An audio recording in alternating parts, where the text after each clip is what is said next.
जब जब ओई धर्म की आनी बाड़े असुर अधम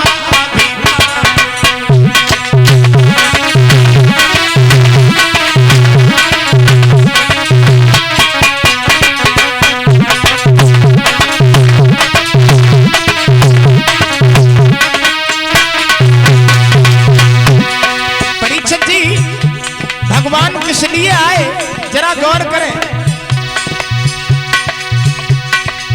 जब जब ओए धर्म की आनी बाड़े असुर धमय भिमानी बाड़े असुर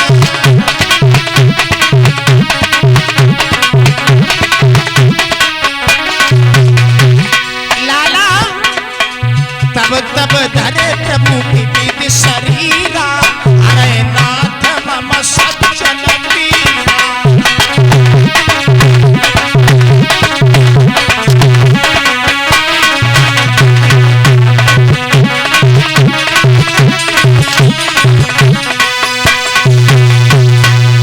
सबसे पहले तुलसीदास जी लिख बैठे कि भगवान श्री राम को इस भूतल पर क्यों आना पड़ा। तो तुलसीदास जी ने अपना भाव दे दिया, भाइयों जब जब होए धर्म की हानि और बाढ़े असुर अधम अभिमानी। जरा गौर करें, चौपाई कह रही है, मैं कुछ नहीं कहता हूं, चौपाई कह रही है जब जब होए धर्म की हानि और बाढ़े असुर। असुर किसे कहते हैं? असुर कहते हैं राक्षसों को। राक्षस कहाँ हैं? पहले भी थे देवता, देवता आज भी हैं, मानव पहले भी थे, मानव आज भी हैं, और राक्षस पहले भी थे, राक्षस आज भी हैं। आप लोग विचार कर रहे होंगे राक्षस हैं कहाँ? तो बुराई मत माने, यहाँ पर अगर कोई दारू पी लेते हो, वैसे कोई है ही नहीं है, गांव तो बहुत बढ़िया, कोई पीता ही नहीं और पीनी भी नहीं चाहिए। जो लोग मदरा का सेवन करते हैं और जो लोग मांस का भक्षण करते हैं वो राक्षसी प्रवृत्ति में आते। अब आप लोग विचार कर रहे होंगे शराब तो समुद्र मंथन में निकली थी, 14वां रतन है लेकिन नहीं, इसे ग्रहण तो राक्षसों ने किया था। लेकिन हम आपसे अच्छा तो एक पशु है, देख लो, घास खाने वाली गाय कभी मांस नहीं खाएगी और मांस खाने वाला शेर कभी घास नहीं खाएगा। और लेकिन बारे मानव मांस खाए जाए, घास खाए जाए, समझाओ तो तुम्हारी खोपड़ियों खाए जाए, है ना। तुलसीदास जी कहते जब जब होए धर्म की हानि बाढ़े असुर अधम अभिमानी और तब तब धरे प्रभु विविध। तब तब परीक्षित जी भगवान ने आकर के मानव का रूप लिया जब जब पवित्र भूमि पर धर्म का विरोध हुआ। क्षमा चाहेंगे प्यारे भक्तों, श्री सुखदेव जी महाराज सावधान करते हैं राजन परीक्षित। श्री सुखदेव जी कहते हैं, हे राजन परीक्षित, भगवान श्री राम अयोध्या नरेश महाराज दशरथ के आंगन में एक रूप लेके नहीं 4 रूप लेके आते हैं। दूसरा विद्वान तब तक बोल पड़ा, ओए रुको, क्या हुआ? अरे हुआ क्या? भगवान इसलिए नहीं आए, किस लिए आए? तो एक विद्वान दूसरा कह रहा है कि भगवान के आने का कारण कुछ और है। नारद बाबा ने एक बार परीक्षित जी नारायण को श्राप दे दिया था। तो परीक्षित जी शंका हो गई, बोले नारद ने भगवान नारायण को श्राप कब दे दिया, काय को दे दिया? हमें ये कथा बड़े विस्तार से श्रवण कराओ। तो एक समय की बात है, परीक्षित जी, नारद श्राप दीन एक बारा। नारायण को लाला श्राप दिया था नारद ने। कब श्राप दिया? नारद बाबा ने एक बार हिमालय पर्वत पर परीक्षित जी तपस्या की और इतनी कठिन तपस्या की कि हजारों वर्ष देव ऋषि नारद बाबा समाधि लगाए रहे। मिट्टी का ढेर नारद के शरीर के ऊपर जमा हो गया। चींटी इस कान से प्रवेश होती है, इस कान से निकल जाती है। इंद्र का इंद्रासन हिलने लगा। देवता परीक्षित जी सब पुष्पों की वर्षा करने लगे। इंद्र ने विचार किया अगर नारद की तपस्या पूर्ण हो गई तो हमारे इंद्रासन का अधिकारी हो जाएगा। एक बात और बताऊं भैया दादाजी, ये जलन की भावना तो पहले से ही चली आई है, आज कोई नई बात नहीं है। कोई तपस्या किया करता था तो दूसरा देवता उसके पीछे लड़ जाता था। आज कोई अच्छा काम करके सुखी हो गया तो दूसरा आदमी उसके पैर खींचने के लिए खड़ा हुआ है। और लोगों ने इंसान की बात छोड़ा, भगवान को भी नहीं छोड़ा। लोग इंसान में तो कमी निकालते ही हैं, लेकिन भगवान में भी कमी निकालने में लग जाते हैं। एक दिन की बात बता रहा हूं, दो लोग चले, बोले भैया भगवान की गलती लिखो। भगवान बहुत बड़ी गलती कर बैठा। कलम ली, कापी ली, चल दिए। एक खेत पर जाकर के पहुंचे तो कद्दू लगे हुए थे, सीताफल। बोले लिखो भगवान की पहली गलती। कौन सी? सुनो ना, इसमें कितना नाजुक नार और फल पंदा पंदा के लेके बताओ। इसका नार जो है बड़ा पतला है और फल इस पे 15-15 के लेके भगवान गलती कर बैठा। इसमें छोटा फल होना चाहिए था। आगे बढ़ा, आम के वृक्ष के नीचे बैठ गए, ऊपर देखा तो आम लगे हुए थे। बोले भैया लिखो भगवान की दूसरी गलती। कौन सी? बोले कितना विशाल वृक्ष, अमिया जापे 50-50 ग्राम की, कदुआ का फल जापे होना चाहिए तो, और अमिया जो हती वो कदुआ के नार पे होना चाहिए हती। मतलब लोग कहते भगवान को बड़ी हंसी आई, और मूर्ख तू हमें गलती निकाल रहा है। वो वहीं पर लेट गया। आंधी चली, एक अमिया टूटी, वो की नाक पे गिरी, और जो अमिया गिरी सो बेहोश। 15 मिनट तक होश ही ना आओ। जब होश में आओ तो आवाज लगाई, भैया। बोले क्या हुआ? बोले भगवान की दोनों गलती काट दो। बोले क्यों? बोले काट दो भैया, ये बढ़िया रहो। जो अमिया गिरी तो हम 15 मिनट बेहोश बने रहे, कदुआ कब लगो हो तो जा पे तो।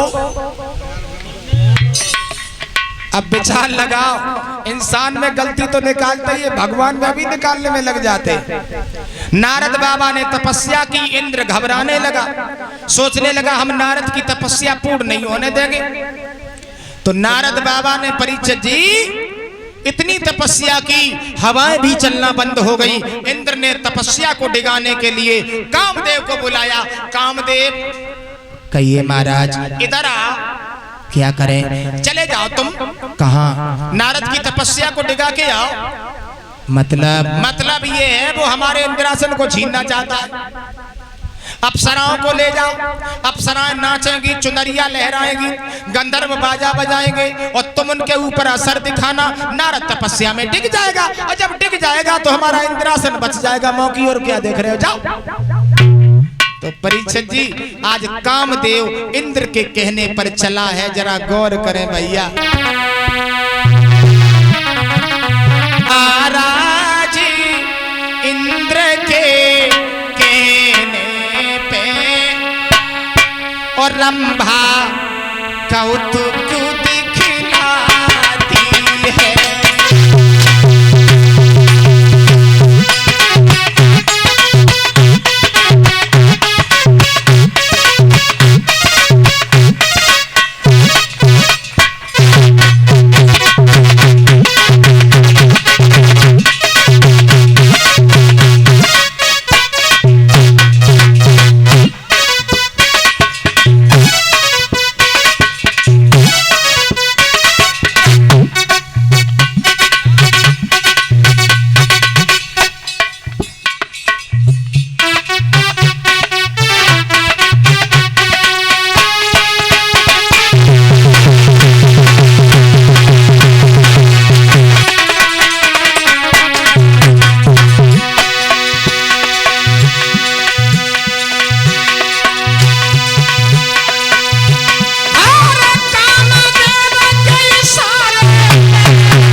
परीक्षित जी, कामदेव ने जाकर के जंगल में उपवन खिला दिया।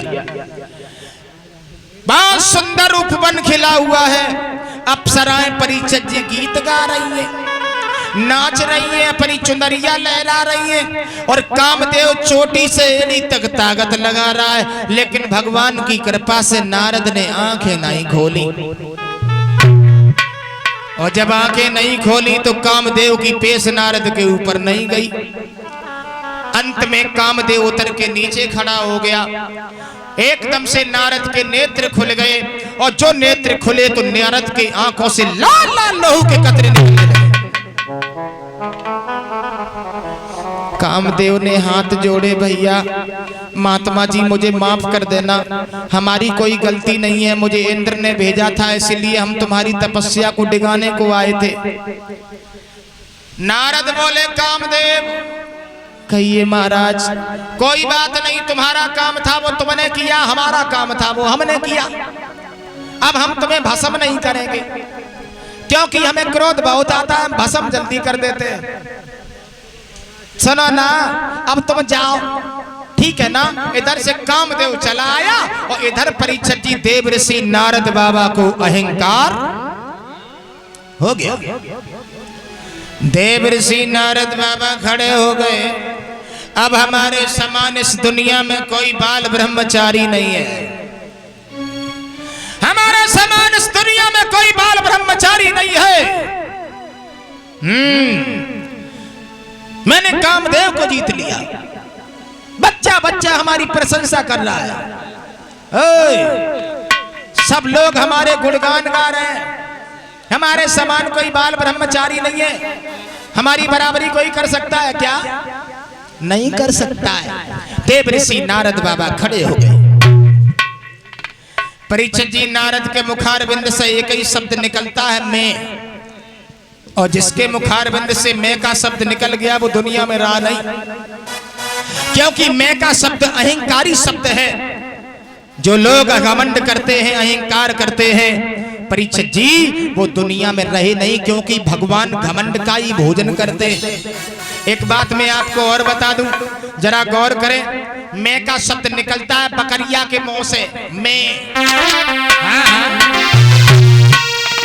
अरे मैना जो मैना कहती है, पिंजरा में पाली जाती है। मैना कहती है मैं कुछ नहीं हूं, और वो भी पिंजरा के अंदर पाली जाती है। लला बकरी जो में करती है, वो गले छुरी चलवाती।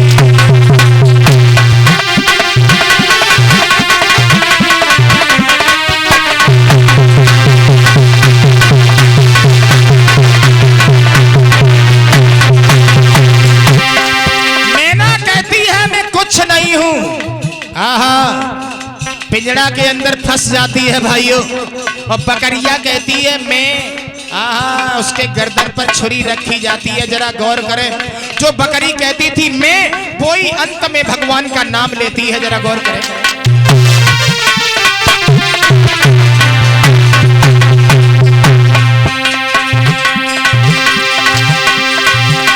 मैना जो मैना कहती है, पिंजरा में पाली जाती है।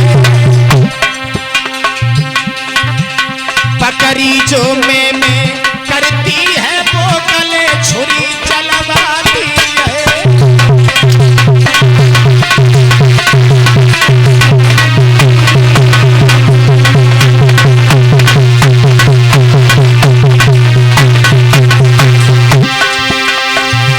भाई बकरिया मैं कहती थी, उसके गर्दन पर छुरी रखी जाती है। और परीक्षित जी, जब गर्दन पर छुरी रखी जाती है तो कहने का हमारा मतलब है, भाई बकरिया को काटने के बाद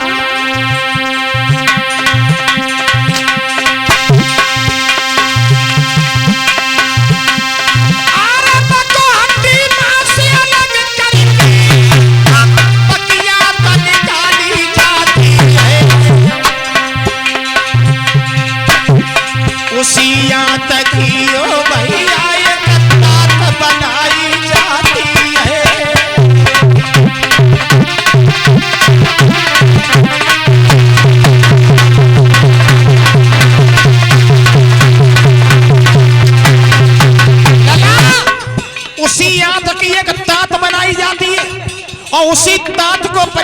धुनिया को दे दिया जाता है। अभी तो मशीनें चलने लगी हैं रुई धुनने वाली, लेकिन परीक्षित जी उसी तात से रुई धुनी जाती थी, जरा गौर करें।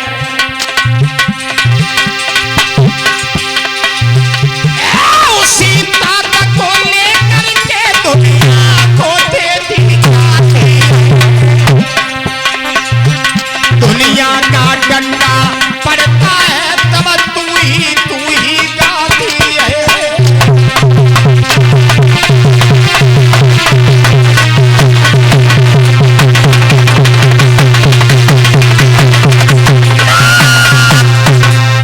उसी याद की एक तात बनाई जाती है। उसी तात से जब रुई धुनी जाती थी तो परीक्षित जी उसी तात से आवाज आती थी, तू ही भगवान, तेरे अलावा अब कोई नहीं है। तो मैं का शब्द नारद बाबा के मुखार बिंद से जब भैया निकल गया, घमंड भरा शब्द कहते हुए देव ऋषि नारद बाबा लला आगे बढ़े। और जब आगे बढ़े नारद तो रास्ता में भोले बाबा मिल गए। और जो भोले बाबा मिले तो भोले बाबा ने नारद को देखा, पास में बुलाया, नारद नारद, बहुत दिनों में तुम्हारे दर्शन हुए, समझ में नहीं आया तुम कहां चले गए थे। इतना समय हो गया और तुम दिखाई भी नहीं दिए, समझ में नहीं आया नारद कहां गए थे तुम। नारद बोले, भोले बाबा चिल्ला काहे को रहे हो। चिल्लाऊंगा नहीं, मां की ओर क्या देख रहे हो तुम, सम्मान से बोलो, सम्मान से। क्या हो गया। अरे हो नहीं गया, होने वाला है। मतलब कामदेव को जीता है, कोई बराबरी कर लेगा हमारी। बच्चा बच्चा हमारी प्रशंसा कर रहा है, बच्चा बच्चा हमारे गुणगान गा रहा है। भगवान नारायण भी हमारी बराबरी नहीं कर पाएंगे। नारद, फिर कहा तुमने नारद, हमसे कहो नारद जी। नारद जी, नारद जी, हाँ सही बोले, सम्मान से बोलना सीखो, समझ गए, कोई ऐसे वैसे साधु है। भाई देव ऋषि नारद बाबा को परीक्षित जी घमंड हो गया। नारद बाबा से भोले बाबा ने कहा, देखो नारद जी, ये घमंड भरे शब्द तुमने हमसे तो कहे, लेकिन नारायण से नहीं कहना। नारद बोले, क्यों नहीं कहेंगे, चोरी थोड़ी ना की है, डकैती थोड़ी ना डाली है, कामदेव को जीता है, कोई ऐसे वैसे साधु है, अभी जाएंगे। तो परीक्षित जी नारद भाग ठाड़े भाई, कहां रुकने वाले। अहंकार भरे शब्द लेकर के नारद बाबा पहुंच गए भगवान नारायण के पास में। हरस मिले उठे रमान केता, और बैठे आसन ऋषि समेता। नारायण भगवान ने नारद को देखा, आइए नारद आइए, बहुत दिनों में आए हो, कहां चले गए थे। नारद चिल्ला के बोले, नारायण तुम भी सम्मान से बोलो, समझ गए, कोई ऐसे वैसे साधु नहीं है, कामदेव को जीता है, हमसे कहो नारद जी। क्या बिल्कुल। नारद बाबा के घमंड भरे शब्द नारायण को समझ में नहीं आए। भगवान तो गर्वाहारी है। नारद के घमंड को चूर करने के लिए नारायण भगवान ने माया का जाल फैलाया। परीक्षित जी एक सुंदर सा नगर बसाया। उस नगर में एक शील निधि नाम का राजा हुआ। उस राजा के आंगन में एक कन्या हुई जिसका नाम विश्वमोहिनी रखा गया। विश्वमोहिनी धीरे धीरे शादी के योग्य हो गई। शील निधि ने अपने दरवाजे पर स्वयंवर का कार्यक्रम किया और स्वयंवर के 2 दिन पहले, परीक्षित जी स्वयंवर के 2 दिन पहले नारद बाबा पहुंच गए। और जो नारद को शील निधि ने देखा, आइए महात्मा जी आइए, आज हमारे बड़े सौभाग्य हैं जो आप जैसे संत के दर्शन हो गए और आपने तो कामदेव को जीत लिया है। नारद बोले, कहना क्या चाहते हो राजन। बोले, हम कहो कछु ना चाहता है, हमारे घर में एक बिटिया है और परसों उसका स्वयंवर है। सुन रहे हो, परसों उसका स्वयंवर है। उस लड़की की हस्तरेखा देख लो, उसके जीवन में क्या है। देव ऋषि नारद बोले ये कोई बड़ी बात है, लड़की बुलाओ है कहाँ। उसकी जीवन रेखा, भाग्य रेखा, कर्म रेखा सभी बता के चले जाएंगे। तो परीक्षित जी जो विश्वमोहनी को निकाला गया और विश्वमोहनी के ऊपर जैसे ही नारद की नजर गई तो देखते के देखते ही रह गए। देव ऋषि नारद बाबा ने विश्वमोहनी को देखा, मन ही मन में विचार किया है इतनी सुंदर लड़की जिंदगी में हमने पहली बार देखी। अब हम साधु बन के नहीं जिएंगे, शादी करेंगे तो इसी लड़की से करेंगे क्योंकि हम बाल ब्रह्मचारी हैं। भाई वाह, वही नारद जिन्होंने कामदेव को जीत लिया था परीक्षित जी, और जैसे ही विश्वमोहनी को देखा तो सब कुछ भूल गए। अब हम अपना घर बसाएंगे, हम भी शादी करेंगे, पत्नी को घर पर लाएंगे, इसी के साथ शादी करेंगे वरना मर जाएंगे। वही नारद हाथ पकड़ लिया लला विश्वमोहनी का, नारद ने हाथ पकड़ लिया। उस हस्तरेखा में लिखा था जो इसके साथ शादी करेगा वो अमर हो जाएगा, उसे कोई मार नहीं पाएगा। अब हम साधु बन के नहीं जिएंगे, बहुत देर हो गई। छोड़े खरे हाथ बे तीखा नारद चले, लाला दिल में बातें लगी की लगी रह गई।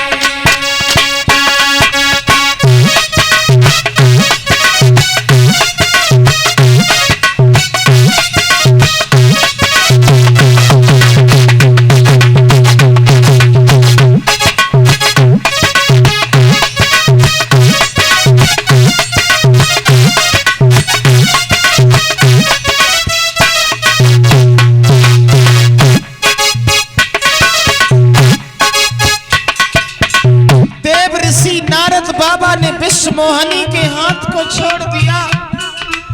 अब हम ऐसे नहीं जी पाएंगे, शादी करेंगे तो इसी लड़की से करेंगे क्योंकि हम बाल ब्रह्मचारी हैं। वाह भाई वाह,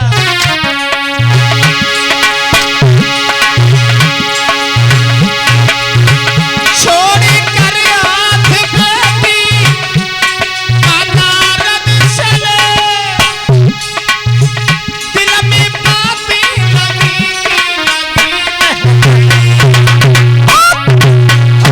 कछु कह ना सके अपने मन की व्यथा, दिल में चलती छुरी की छुरी।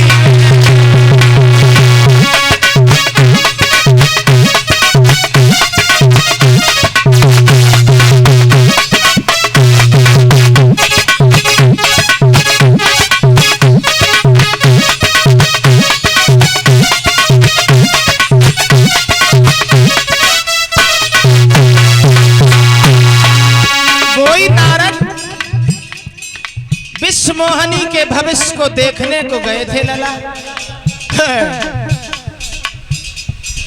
सुंदरता देख के अपनी भविष्य में डूब गए। क्या बताऊं, सब कुछ भूल गए, सब कुछ।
ऋषि नारद बाबा ने विश्व मोहनी के हाथ को पकड़ लिया और पकड़ने के बाद परीक्षित जी हाथ को छोड़ दिया।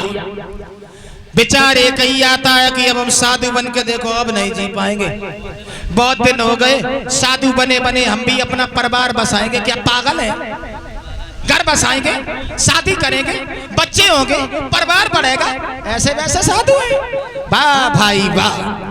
देव ऋषि नारद बाबा विश्व मोहनी को देख करके लला पागल हो गए। हाँ, क्षमा चाहेंगे मेरे प्यारे भक्तों, एक सामाजिक बात आपको बता रहा हूं।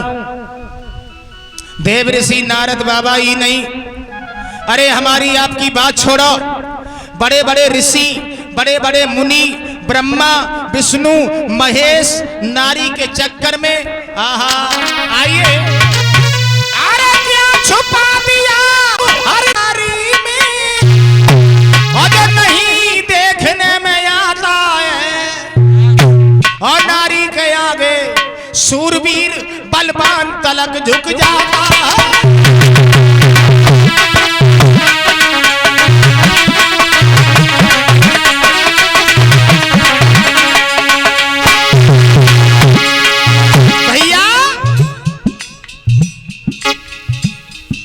नारी के आगे बड़े बड़े तपधारी, बड़े बड़े योग्यधारी, बड़े बड़े ब्रह्मचारी, आहा एक नहीं एक नहीं।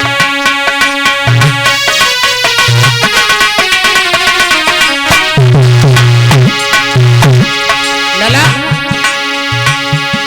क्या छुपा दिया हर नारी में, जो नहीं देखने में आता है, नारी के आगे सूरवीर बलवान तलक झुक जाता है।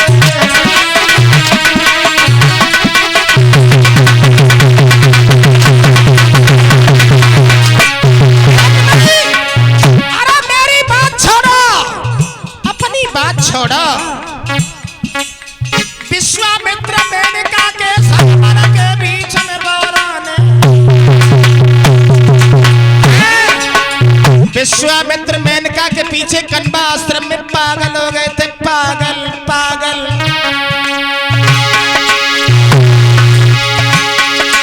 ये विश्वामित्र मेनका के सरोवर के बीच में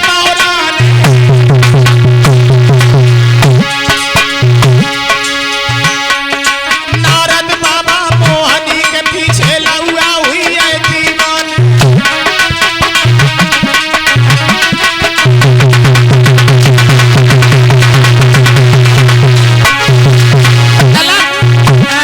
छोटू मेरा मतलब है,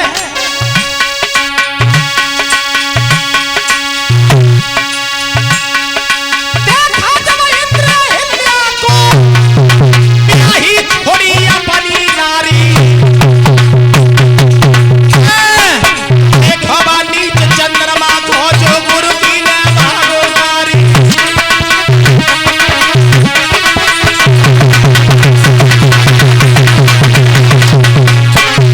छोटू क्या छुपा दिया हर नारी में, क्या छुपा दिया हर नारी में, क्या छुपा दिया हर नारी में, जो नहीं देखने में आता है, नारी के आगे सूरवीर बलवान तलक झुक जाता है, तलक झुक जाता है।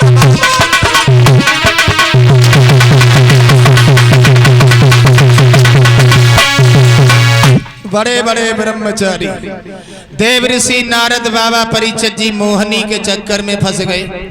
सोचने लगे अब हम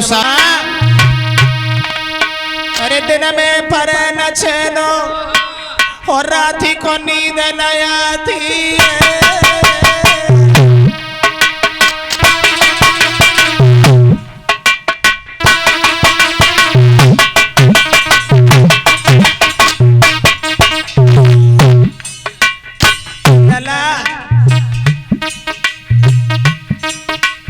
देखत नजर पसार सामने लड़की आती, रात में अगर सपनों आते लला तो विश्व मोहनी दिखाई देते हैं। सोच रहे हैं नारद, सोच रहे हैं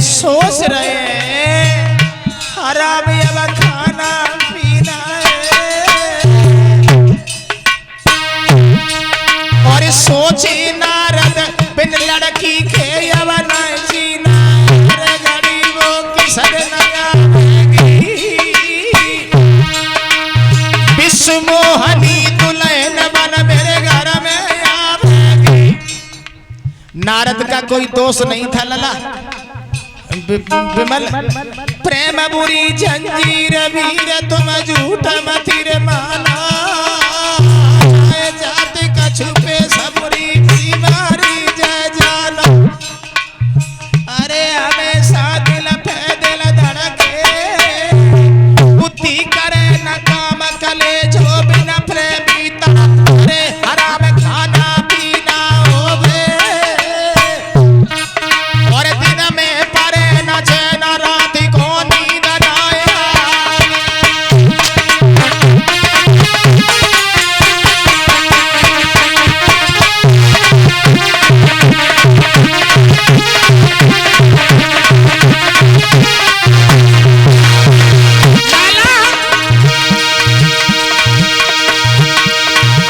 जिस तरह नींद थोड़े जल में व्याकुल होए अति दुख पाती पछड़ा भी लगाए रमाए रात चटनी बोलाए सुहाती है।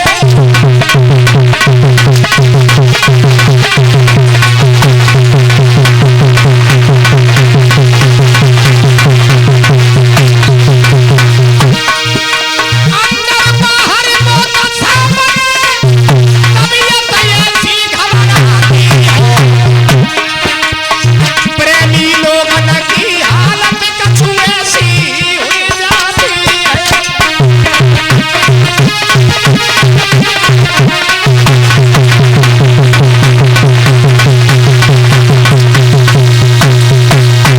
नारद बाबा ने विचार किया अब हम साधु बन के तो देखो जी नहीं पाएंगे, अब शादी होगी तो इसी लड़की से करेंगे अन्यथा मर जाएंगे तो अच्छा है। अब करें तो करें क्या, जब परीक्षित जी कोई दिखाई नारद को नहीं दिया अब तो बने वो बाला अब तो लड़की शादी बिल्कुल करेगी कि अब तो बने हैं वो बाला ओ हमारे घर नी अब तो बने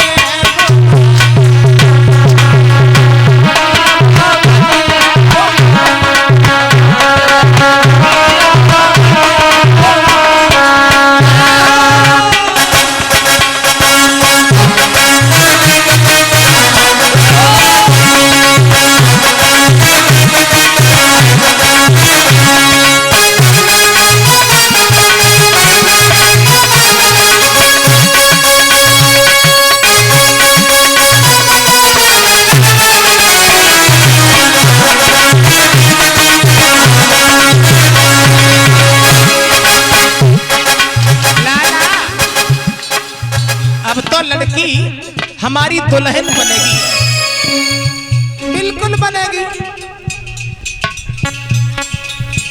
तुम हंस रहे हो, लड़की सुनो कैसी है मैं बताऊं। कारे कारे नयन कजरा रे इतनी सुंदर है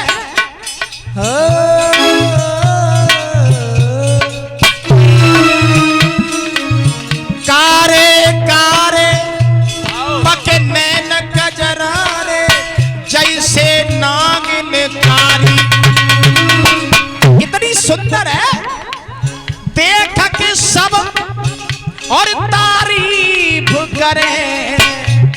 ऋषि नारद की अति सुंदर दासो अब तो बने वो अब तो बने हैं वो बाला हमारे घर नी अब तो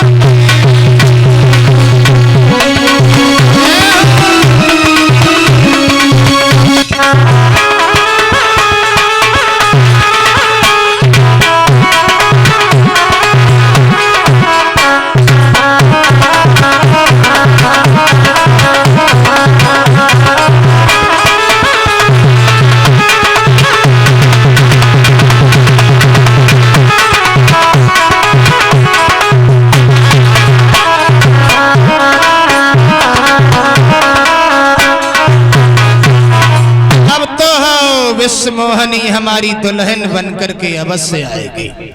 चल दिए देव ऋषि नारद बाबा परीक्षित जी पहुंच गए जहां पर विश्व मोहनी का स्वयंवर हो रहा है भाइयों।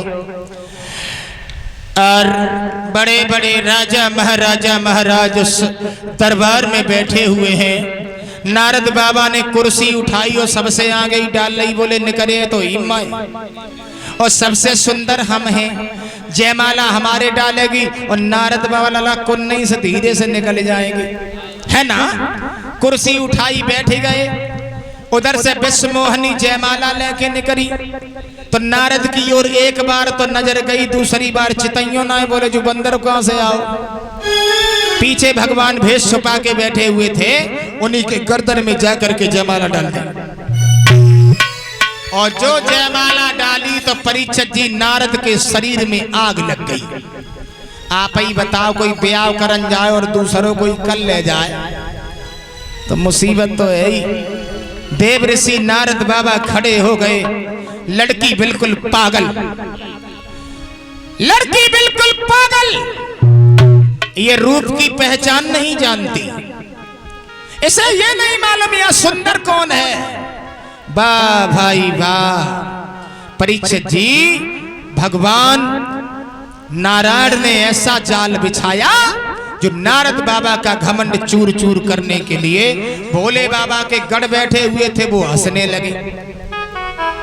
और जो गढ़ हंसे, देव ऋषि नारद बाबा बोले मूर्खो, तुम मुझे देख देख के हंस रहे हो, जलती हुई अग्नि में घी डाल रहे हो, हमारी शादी नहीं हुई और तुम्हें हंसना अच्छा लगता। श्राप दे दूंगा, जाओ तुम दोनों राक्षस बनोगे, राक्षस। गढ़ों ने हाथ जोड़े, माफ करना, आपने हमें श्राप दे दिया, हम इसलिए नहीं हंसे, आपका चेहरा बंदर का लगा हुआ है, हमारी बात पर भरोसा ना करो तो ठहरे हुए पानी में अपना चेहरा देख लो। और जो नारद ने परीक्षित जी चेहरा देखा ठहरे हुए पानी में, तो बंदर का चेहरा लगा हुआ था। नारद की आग लग गई। नारायण, तुमने हमारे साथ बहुत बड़ा कपट किया है, तुमने इतना बड़ा हमारे साथ छल किया। नारद भाग पड़े, भगवान नारायण के पास पहुंच गए। नारायण, हंस रहे हो तुमने ये घर बर्बाद करके अच्छा नहीं किया, तुमने मेरा घर बर्बाद कर दिया। तुमने एक बार हमने शादी करने का विचार बनाया, वो तुमने ना हो नहीं, तुम तो पहले से ही कपटी बने आए हो। समुद्र मंथन हुआ था, लक्ष्मी जी निकली थी, लेके चुप्पी भाग गए। हंस रहे हो? लक्ष्मी जी निकली, चुप्पी भाग गए, मणि निकली, छुपा ली, भोले बाबा को जहर दे दिया जो मर जाए। इसका मतलब है हमने शादी करने का एक बार विचार बनाया, वो तुमने ना हो नहीं, तुमने। लेकिन नारायण, तुम भी एक नारद के चक्कर में फंसे हो। आज तुम भी समझोगे कोई मिला था, हम भी तुम्हें रुला के मानेंगे। जिस तरीके से नारी के पीछे मैं रो रहा हूं, एक समय वो आएगा नारी के पीछे तुम भी रोओगे। बंदर का चेहरा जो तुमने हमारे लगाया है, यही बंदर सेना तुम्हारे काम में आएगी। जाओ, ये नारद का श्राप है। परीक्षित जी उन्हीं नारद के श्राप से भगवान को भूतल पर आना पड़ा। सीता का हरण हुआ, वन वन में भगवान रोए और समुद्र में सेतु का निर्माण हुआ, तो बंदर सेना ही प्रभु राम के काम में आई। मेरा मतलब है, इसलिए भगवान इस भूतल पर आते हैं तो तालियां बजाते हुए एक भगवान का छोटा सा कीर्तन बोल लीजिए और आगे भगवान की कथा।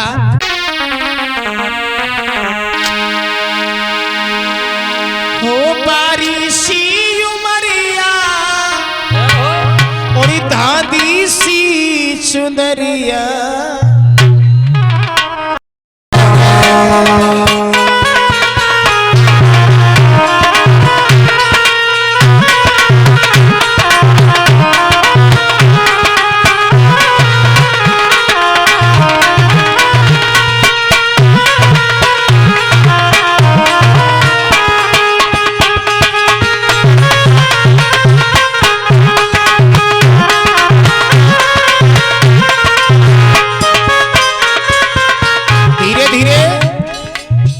हमारी बहनाएं सभी लोग ताली बजाएंगी और हमारे भैया बुजुर्ग भी भगवान के दरबार में ताली बजाते हुए बोलेंगे, हो बारिशी उमरिया भादी सी चुनरिया गजब करे गई हाय ब्रज की बात।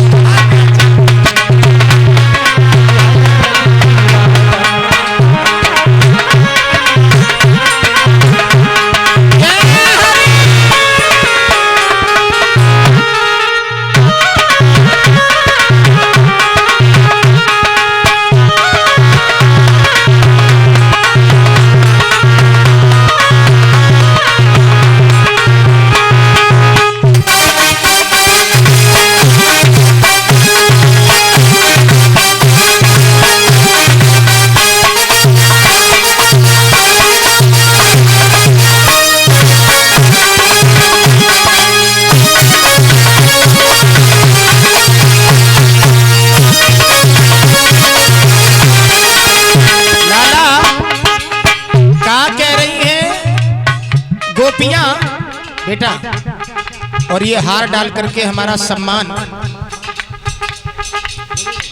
श्रीमान जर्मन सिंह भैया जी इसी ग्राम आसलपुर के 101 रुपया श्री राम विलास यादव जी आसलपुर से हमारे पास भेंट कर रहे हैं। कन्याएं हमारी कलश वाली बहनाएं खड़ी हो जाए, कहती हैं गोपियां हाथों में रच रही रचली सी मेहंदी,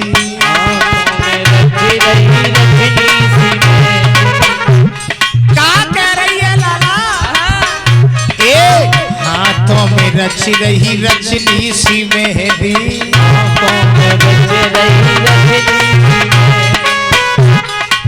रचली सी मेहंदी, रचली सी मेहंदी। लाला कानन में बाली, कानन में बाली, नाक नथुनिया गजब कर गई ब्रज की राधा।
काऊ काऊ के तो होटल नहीं है, ले ताली बजा के बोल लो सब लोग।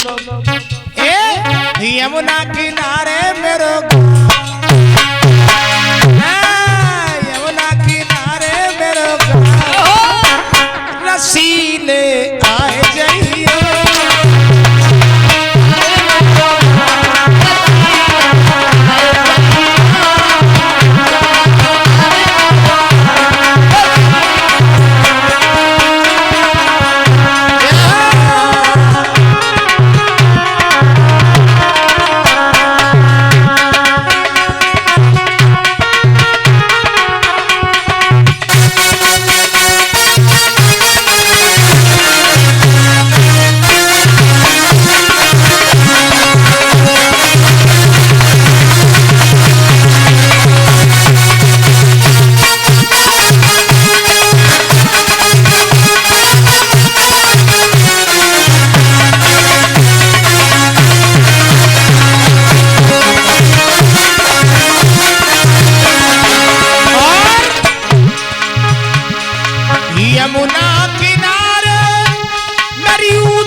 प्यारे एक बार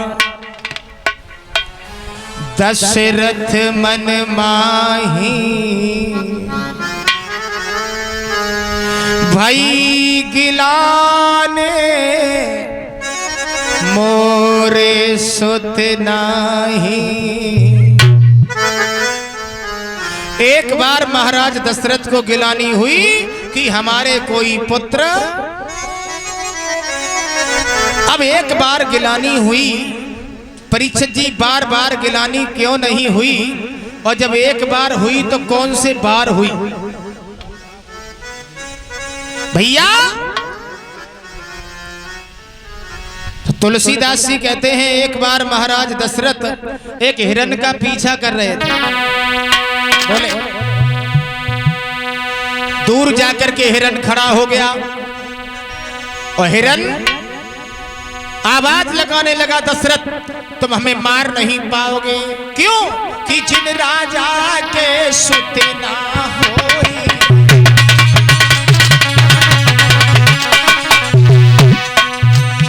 और पास मेरो मरण ना होई।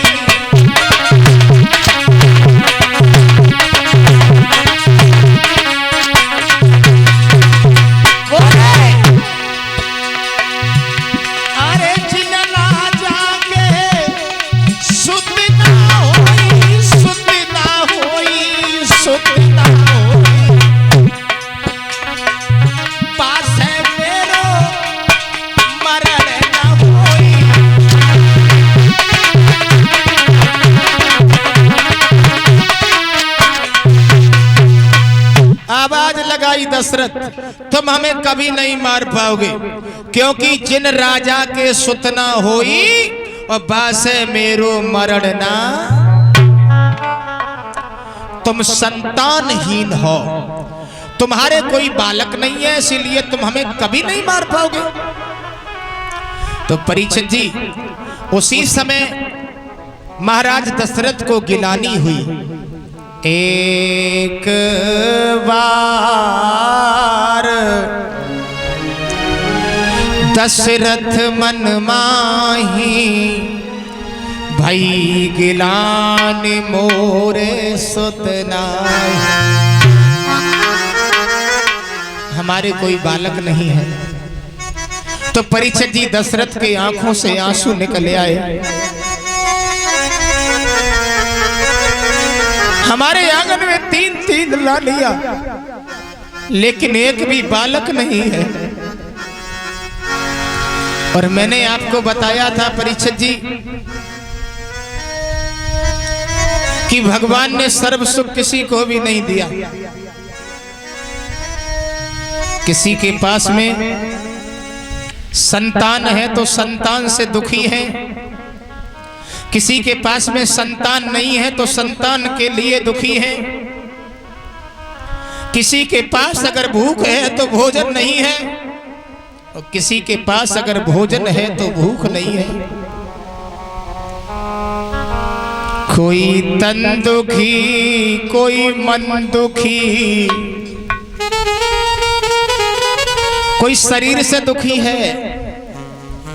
पैसा तो बहुत है लेकिन शुगर है, ब्लड प्रेशर हाई लो होता है। पैसा तो बहुत है। कोई मन दुखी, कोई मन से दुखी रहता है। कोई धन बिन रहत उदास, थोड़े थोड़े सब दुखी, एक सुखी राम का। अगर कोई सुखिया है तो भगवान के भक्त बड़े सुखी हैं। प्यारे, सब सुख भगवान ने किसी को भी नहीं दिए। किसी के पास संतान है तो संतान से दुखी है। अभी हम लोग एक जगह कथा कह रहे थे भैया, तो वहां पर एक बूढ़े बुजुर्ग हाथों से रोटी कर रहे थे। मैंने उनसे पूछा, दादा आपके कोई बालक नहीं है? तो रोने लगे। मैंने कहा रो काहे को रहे हो? तो बोले भैया लड़का तो है। हमने कहा है कहाँ? तो तब उन बूढ़े ने कहा लड़का मोरे चार, दोए हैं सेंट्रल जेल में और दोए हुए गए फरार। दिए पराई है गई और बहुएं ले गए पूत, और जीवन भर लदते रहे सो रहे ऊट के। इसीलिए तो कहा गया कि चंदन की किरचे भली गाड़ी भरो न काठ, सपूत घर में एक ही भलो, कपूत भले नहीं 60। अगर घर में एक बालक है और लक्षणदार है, सुशील है, तो परीक्षित जी ये स्वर्ग ही स्वर्ग है। दशरथ के आंगन में परीक्षित जी 3-3 रानियां, एक भी लड़का नहीं। और याद रखना, परम पूज्य गुरु ब्रजेश कुमार शास्त्री जी गाया करते थे, आज के संसार में और कोई न सुखी है, और किसी न किसी बात से हर कोई दुखी है। किसी न किसी बात से हर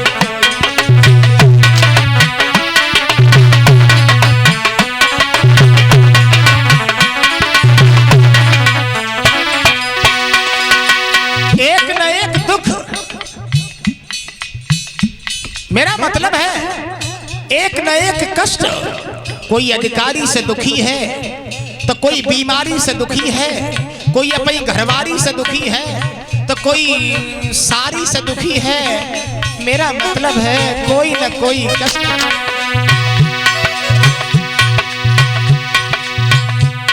कोई दुखी संतान को कोई संतान से, कोई दुखी अपमान से, कोई सम्मान से।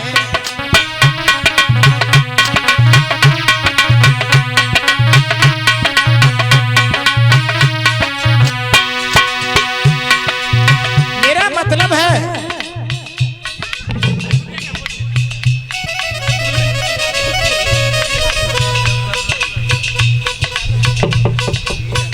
श्री अंशुल यादव जी परीक्षित जी के नाती हार डाल करके हमारा सम्मान कर रहे हैं। भगवान सुख और शांति दे। परीक्षित जी, लॉकडाउन के बाद तो सारी दुनिया दुखी हो गई। कैसे? घर घर में आजकल लगी महंगाई मारी गई, कर गेहूं मिले उधार तो पिसाई मारी गई, और कर्मचारी लोगों की सफाई मारी गई। फैशन के दौर कपड़ा की सिलाई मारी गई, बच्चों से लेके बूढ़ों की दवाई मारी गई, और बाकी जो बचा तो ये जुदाई मारी गई।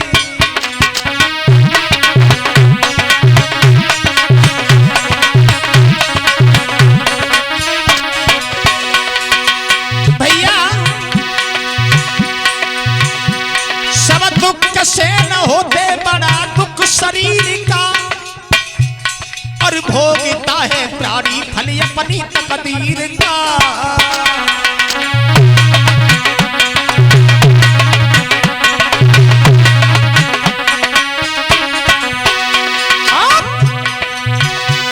हर अपनी अपनी किस्मत है जो हर में लिखी है, और किसी न किसी बात से हर कोई दुखी है।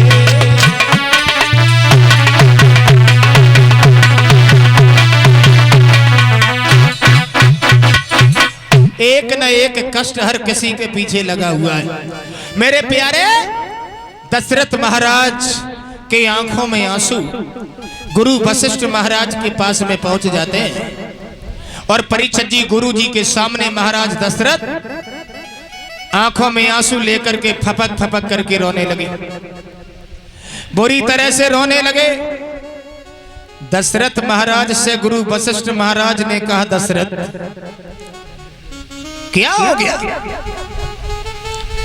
आज तुम काय को रो रहे हो? तो दशरथ कहने लगे, गुरु जी हमारे आंगन में 3-3 रानियां, मेरे घर में 3 रानियां और गुरुजी सुना मेरी बात।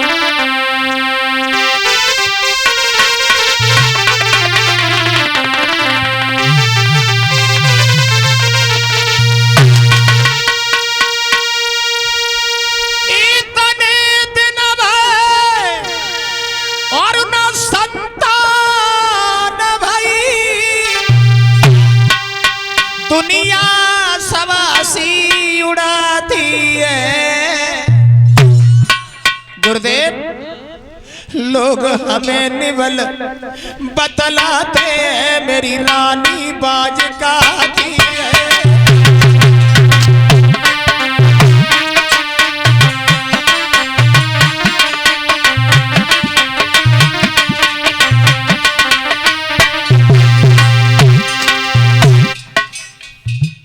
गुरुजी, दुख तो इस बात का है कि मेरे घर में एक भी बालक अब तक नहीं हुआ। अरे मैं इतना पापी हूँ जो मैंने बालक की छोड़ा एक कन्या के भी दर्शन नहीं कर पाए। रोए दशरथ।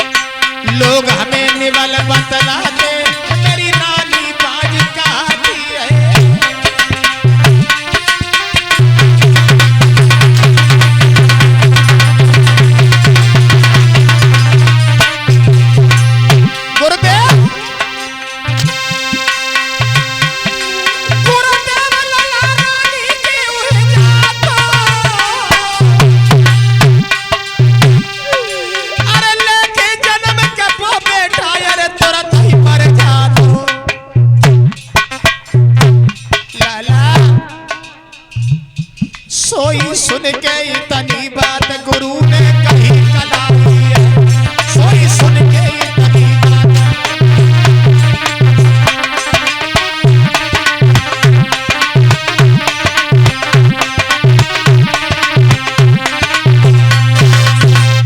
प्यारे भक्तों, आज गुरु वशिष्ठ महाराज ने परीक्षित जी दशरथ का हाथ पकड़ लिया, बिना मतलब के रो रहे हो। संतान के पीछे काय को रोते हो? संतान कभी किसी बाप का नाम नहीं चलाती है। प्यारे भक्तों, याद रखना, दशरथ महाराज का हाथ पकड़ के मोहन यादव जी की तरफ से ये हार आया है। भगवान सुख और शांति दे, इस बच्चे को सद्बुद्धि प्रदान करते रहे। परीक्षित जी, गुरु वशिष्ठ महाराज ने कहा कि हे दशरथ, धरो धीर होए सुतचारी, धैर्य धारण करो। तुम्हारे आंगन में एक बालक नहीं 4 बालक आएंगे, और वो भी परम पिता परमेश्वर आएंगे। श्रृंगी ऋषि को बुलाओ, पुत्रेष्ठ यज्ञ रचवाओ। तुम्हारे घर में एक नहीं 4 बालक आएंगे। श्रृंगी ऋषि वशिष्ठ बुलावा, और पुत्र येष्ठ शुभ यज्ञ रचावा। श्रृंगी ऋषि को बुलवाया गया, पुत्रेष्ठ यज्ञ रचवाया गया। अग्नि देवता हवि का कटोरा लेकर के प्रकट हुए, और खीर का प्रसाद तीनों रानियों को दिया गया। अर्ध भाग कौशल्य दीना, और उभय भाग आधे कर दीना। आधा भाग कौशल्या को दिया, आधे से आधा भाग कैकेयी और सुमित्रा को दिया। कौशल्या ने थोड़ा सा भाग सुमित्रा को दे दिया, तो उनके पास में 2 भाग हो गए। खाई तीनों रानियों ने खीर, और बदल गई तकदीर। खीर खाने के बाद तकदीर बदल जाती है भक्तों। कवियों की कल्पना तो ये है, धीरे धीरे समय व्यतीत हुआ, तो परीक्षित जी भगवान का जब अवतार हुआ था तो कौन सा समय था? कौन सा समय था?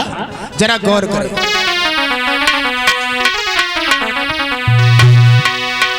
नौमी तिथि मधुमासी पुनीता,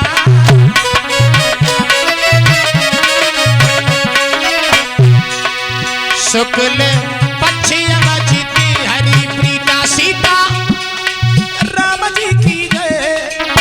हो राजा राम जी की जय, सीता राम जी की जय, राम जी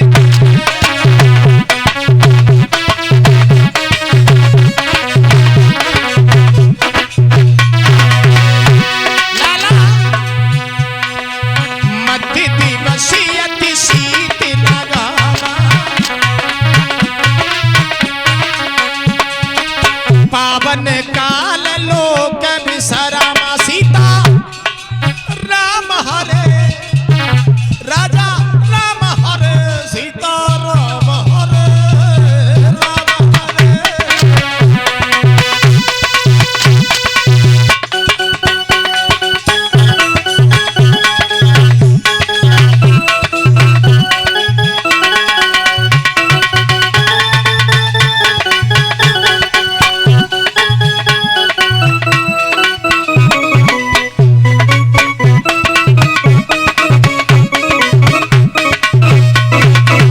प्यारे भक्तों, चैत के महीने में तिथि नौमी शुक्ल पक्ष में आज भगवान मर्यादा पुरुषोत्तम श्री राम चतुर्भुजी का रूप लेकर के दशरथ महाराज के आंगन में प्रकट हो जाते हैं। बोलिए रामचंद्र भगवान की। एक एक दिन के अंतर से चारों भाइयों का अवतार होता है। परीक्षित जी अयोध्या में अपार खुशियां हैं, तो सभी लोग ताली बजा करके माताएं बहनाएं बोलेंगी और बधाई जो डालना चाहे भगवान राम के अवतार की खुशी में, वो माताएं 2 मिनट खड़ी होकर बधाई भी डाल सकती हैं। तो ताली बजा करके बोले सभी लोग।